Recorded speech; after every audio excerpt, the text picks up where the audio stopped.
Hallelujah, good morning. प्रभु के वचनों को सुनने का खास समय है। आप जहां कहीं से भी जुड़ रहे हैं, आप सबों को जय मसीह की। भारतीय समय के अनुसार सुबह 6:30 बजे हम इस कार्यक्रम को लेकर आते हैं। आइए आज दोबारा प्रभु के वचनों से सुने, स्वीकारें और उसके अनुसार जीते हुए आशीष पाएं। प्रार्थना। पवित्र पिता, आपका धन्यवाद।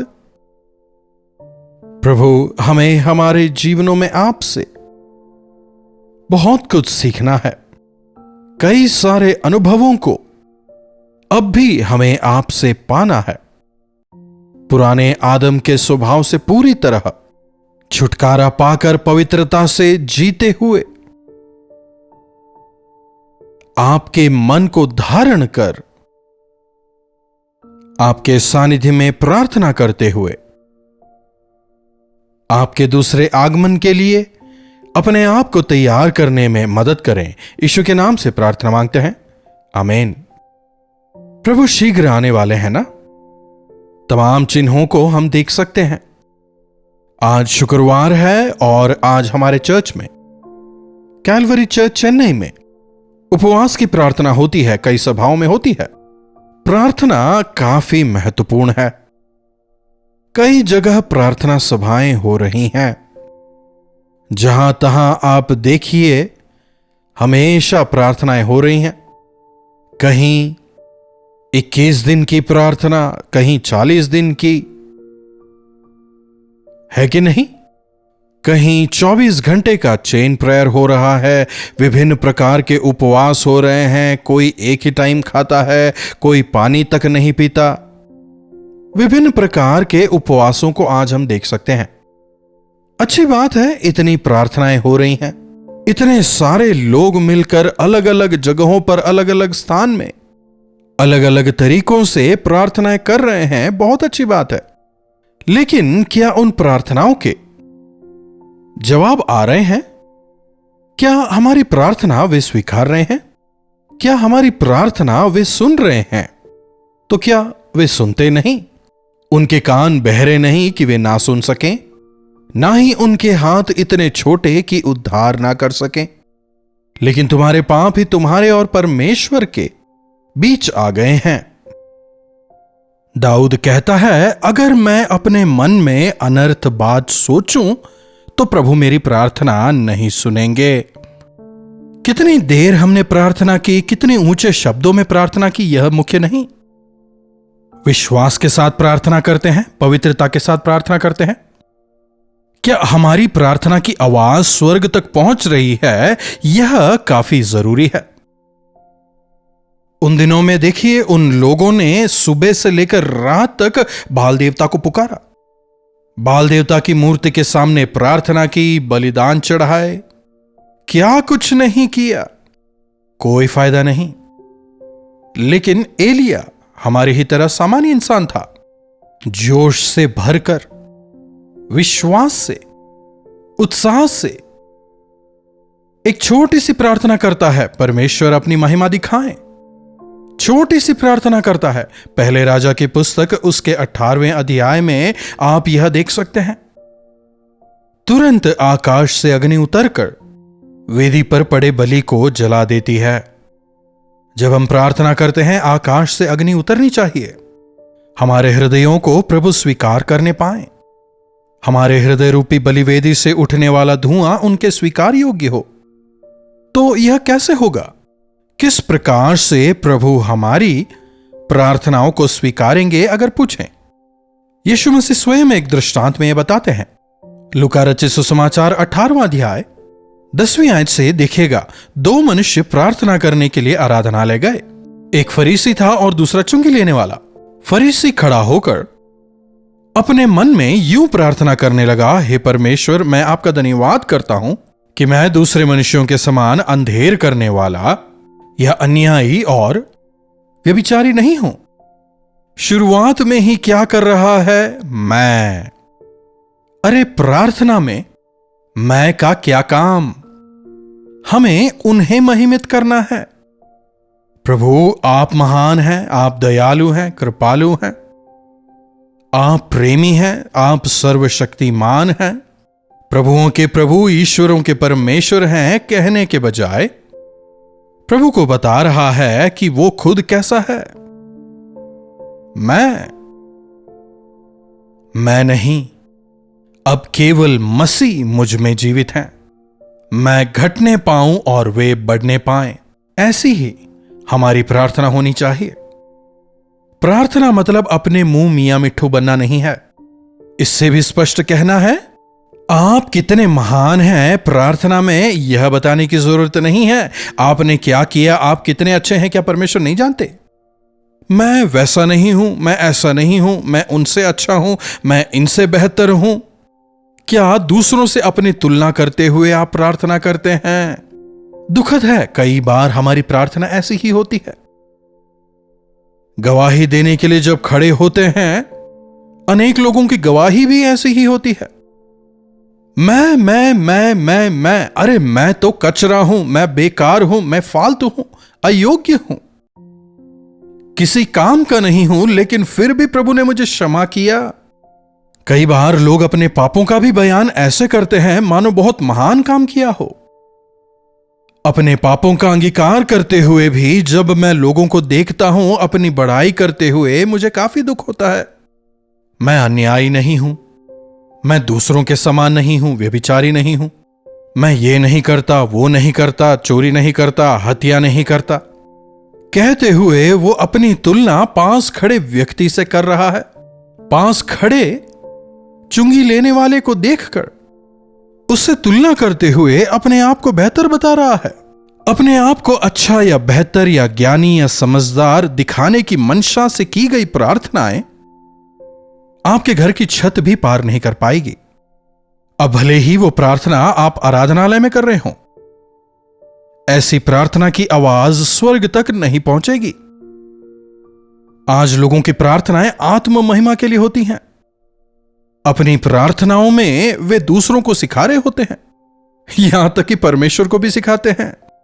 फिर कई लोग तो परमेश्वर से कहते हैं, प्रभु इन लोगों ने ऐसा किया है, उन्हें बुद्धि दें, उनमें समझ नहीं है, उन्हें आप ज्ञान दें। प्रार्थना में उन्हें भाषण दे रहे हैं। अरे यह परमेश्वर से प्रार्थना है कि उनके लिए भाषण? विश्वासियों को छोड़िए, कई पासबान भी ऐसे करते हैं। हमें सच्चाई के साथ, बोझ के साथ प्रार्थना करना है। जो प्रार्थना हम कर रहे हैं सोच समझ कर करें। कई लोगों की प्रार्थना इस फरीसी की तरह है, इसलिए प्रभु उनकी प्रार्थना नहीं सुनते। मैं आपका धन्यवाद कर रहा हूं कह रहा है, आपने मेरी भलाई की बात नहीं निकल रही। आपने कितना अच्छा जीवन बिताया है, आपने कितना भेंट दिया है, आपने क्या कुछ किया है, क्या यह बताने के लिए होती है प्रार्थना?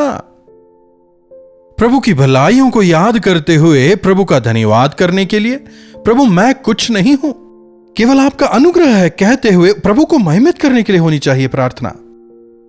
जब आपके दूसरे साथी या चर्च के अन्य विश्वासी पाप में जीवन बिता रहे हैं, सांसारिकता में जी रहे हैं, वहां अपनी तुलना आपको उनसे नहीं करनी, अपने आप को उनसे बेहतर नहीं जताना, बल्कि बोझ के साथ में आंसू बहाते हुए उनके लिए प्रार्थना करें। ऐसी प्रार्थना प्रभु स्वीकारेंगे। प्रभु के सेवक जॉर्ज विटफील्ड अपने उपदेश देने के दौरान रो दिया करते थे, हे पापियों तुम अपने जिंदगी को बर्बाद कर रहे हो, नशीली आदतों से दूर आओ। ऐसे रो रो कर उपदेश दिया करते थे। किसी ने उनसे पूछा, आप ऐसे रोते क्यों हैं? आप लोग ना अपने पापों से पश्चाताप कर रहे हैं, ना ही रो रहे हैं, इसलिए आपके लिए रो रो कर मैं विनती कर रहा हूं। यह है आंसुओं की विनती प्रार्थना। पाप में पड़े हुओं को प्रार्थना करना नहीं आता, उनकी आलोचना करने का भी कोई प्रयोजन नहीं, बल्कि आपको उनके लिए विनती करनी है। ऐसी प्रार्थना प्रभु स्वीकारेंगे। आपने क्या कुछ किया है अपनी बड़ाई करने के लिए नहीं होती प्रार्थना। हम प्रभु को दे भी क्या सकते हैं? दाऊद कहता है ना, प्रभु मैं आपके उपकारों का क्या बदला दे सकता हूं? केवल प्रजा के सामने आपका धन्यवाद कर सकता हूं। कई लोगों की प्रार्थना केवल दिखावा होती है, उसमें कोई क्रिया नहीं होती। प्रार्थना की ताकत को हम उनकी जिंदगी में देख नहीं पाते, क्योंकि उनकी प्रार्थना केवल शाब्दिक है और कुछ नहीं, सच्चे और टूटे हुए मन से निकली विनती नहीं है। टूटे हुए मन की प्रार्थना प्रभु सुनते हैं। और क्या कह रहा है? हफ्ते में 2 बार मैं उपवास करता हूं, अपनी कमाई का मैं दशवांश भी देता हूं। अपना बड़कपन दिखा रहा है। हफ्ते में 2 बार वो उपवास करता है, देख रहे हैं? समझ रहे हैं? फरीसियों को और लेवियों को हफ्ते में 2 बार उपवास करना होता है, यह नियम है, व्यवस्था में है। वह उस व्यवस्था का पालन कर रहा है। इससे किसका फायदा हो रहा है? क्या हमारे भूखा रहने से प्रभु आनंदित होते हैं? क्या आप उपवास करते हैं? अरे आज फास्टिंग प्रेयर है, चर्च जाना है, चर्च जाने से पहले खाना खा लो सब लोग, फिर वापस घर आकर दोबारा खाना। कई लोग ऐसा ही करते हैं। उपवास की प्रार्थना का मतलब किसी चीज को त्यागना, केवल भोजन मात्र त्यागना नहीं। आपकी जिंदगी को खाने वाली कई चीजें हैं। आपकी जिंदगी का बहुत समय बर्बाद करने वाला यह जो फोन है ना, इसका उपवास करें। आपके ध्यान को आकर्षित करने वाली आपकी जो नौकरी है ना, उसे आप थोड़ी देर त्यागें। उपवास कर रहे हैं बोलकर ऑफिस में काम करते हैं, मोबाइल में रील्स देखते हैं, ऐसे उपवास का कोई प्रयोजन नहीं। हफ्ते में 2 बार भूखा रहना बड़ी बात नहीं है। अगर तुम्हारी धार्मिकता फरीसियों के समान ही है तो तुम प्रभु के राज्य के भागी नहीं हो सकते। उपवास करता हूं, दशवांश देता हूं। अरे दशवांश प्रभु का भाग है, आपने कहां से दिया? अच्छा, आप सरकार को टैक्स भरते हैं कि नहीं? हर साल मैं टैक्स भरता हूं कहकर क्या एक बड़े मेडल को आप गले में डालकर जाएंगे? हां, मैं टैक्स पेयर हूं, टैक्स पेयर हूं, टैक्स पेयर हूं, टैक्स पेयर हूं करके घमंड करके जाएंगे? अगर ऐसा करेंगे तो दुनिया वाले आपको क्या कहेंगे? अरे भाई, इंडियन सिटीजन हो तो तुम्हें सरकार को टैक्स देना होगा। इसमें नया क्या है? प्रभु ने दिया है, उसमें से तुम उनके भाग को उनको दे रहे हैं, उसमें कौन सी बड़ी बात है? इसी के लिए दाऊद कहता है, आप ही के हाथ से लेकर दोबारा आपको दे रहा हूं। आपने परमेश्वर को नहीं दिया, उनसे लेकर उन्हें ही दिया। तो फरीसी की प्रार्थना प्रभु नहीं सुनते, लेकिन चुंगी लेने वाला दूर खड़े होकर, हे परमेश्वर मुझ पापी पर दया करें। छोटी प्रार्थना, अ शॉर्ट प्रेयर, मुझ पापी पर दया करें, और कोई एक्सप्लेनेशन नहीं चाहिए। हे परमेश्वर, मैं पापी हूं, दोषी हूं, मैंने आपके खिलाफ गुनाह किया है। पाप का डेफिनेशन क्या होता है? हर दुष्टता पाप है, आज्ञा का उल्लंघन पाप है, परमेश्वर के खिलाफ किया गया हर एक काम पाप ही है। आप उसको कुछ भी नाम दें। मैं बलहीन था, मुझसे गलती हो गई, अलग अलग नाम देकर उसको कवर करने का प्रयास करते हैं, लेकिन यह पाप ही है। प्रभु मैं पापी हूं, मुझ में कोई अच्छाई नहीं। अपना सर तक उठाना ना चाहा, छाती पीटते हुए प्रभु मुझ पर दया करें। आजकल कुछ उपदेशक इस प्रकार से सिखाते हैं दैट वी कैन डिमांड। आप परमेश्वर की संतान हैं, आप उनके बेटे हैं, उनकी बेटियां हैं, रोने धोने की जरूरत नहीं, यू डिमांड। समझ रहे हैं? अगर आपके बच्चे आपका कहना माने बिना आपसे डिमांड करेंगे तो क्या आप देंगे? आपने मां बाप का कहना नहीं माना, अपनी मनमर्जी अनुसार करके जीते रहे, फिर जाकर उनसे डिमांड करेंगे तो क्या मिलेगा? अगर आप पिता को भावता हुआ जीवन जिए तो डिमांड करने की भी जरूरत नहीं होगी। आपके पिता मांगे बिना ही आपको सब कुछ देंगे। स्वर्ग के पिता भी ऐसे ही हैं। हमें उनसे कुछ भी मांगने की जरूरत नहीं, वे जानते हैं कि हमें क्या देना है। प्रभु मुझ पर दया करें, करुणा दिखाएं। मैं कुछ भी मांगने के काबिल नहीं हूं, लेकिन आप अपनी दया मुझ पर दिखाएं। बाइबल हमें बताता है, दूसरा नहीं परंतु यही, धर्मी ठहराया जाकर अपने घर गया। यह चुंगी लेने वाला धर्मी ठहराया गया। प्रभु हमें धर्मी ठहराएं। प्रार्थना करने के द्वारा हम आत्मिकता में बढ़ते जाएं। क्यों ना इस प्रकार की प्रार्थना करना हम सीखें। टूटे हुए मन के साथ प्रार्थना करना अपनी आदत बनाएं। प्रार्थना। पवित्र पिता, आपका धन्यवाद प्रभु, टूटे हुए मन के साथ में सच्चाई के साथ, बोझ के साथ में विनती और प्रार्थना करना हमें सिखाएं। प्रभु, आपसे डिमांड क्या करें? हम तो आपके सामने आने के भी लायक नहीं हैं। आज हम जो कुछ भी हैं केवल आपका अनुग्रह है। इस बात को जानते हुए टूटे हुए मन के साथ में सच्चाई से आपके प्रति कृतज्ञ होकर दिल की गहराई से विनती प्रार्थना करना हमें सिखाएं। महिमा आपको देते हैं, यीशु के नाम से प्रार्थना मांगते हैं, आमीन।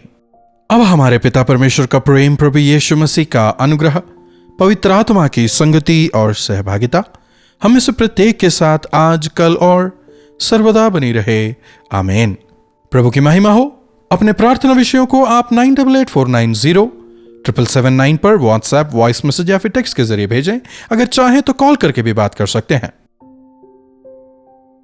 अगर इस सेवकाई में हाथ बटाने के लिए पवित्र आत्मा आपको प्रेरित करते हैं तो हमसे संपर्क करें। हमारी टीम तमाम जानकारियां आपको मुहैया कराएंगी। चैनल को लाइक, सब्सक्राइब और शेयर भी अवश्य करिएगा। इन्हीं वचनों के साथ आज मैं आपसे विदा लेना चाहता हूं। प्रभु का अनुग्रह हम में से हर एक पर हमेशा निरंतर बना रहे। कलवरी दर्शन, ये है प्रेम के दर्शन, यीशु प्रेम के दर्शन। कलवरी दर्शन, ये है प्रेम के दर्शन, यीशु प्रेम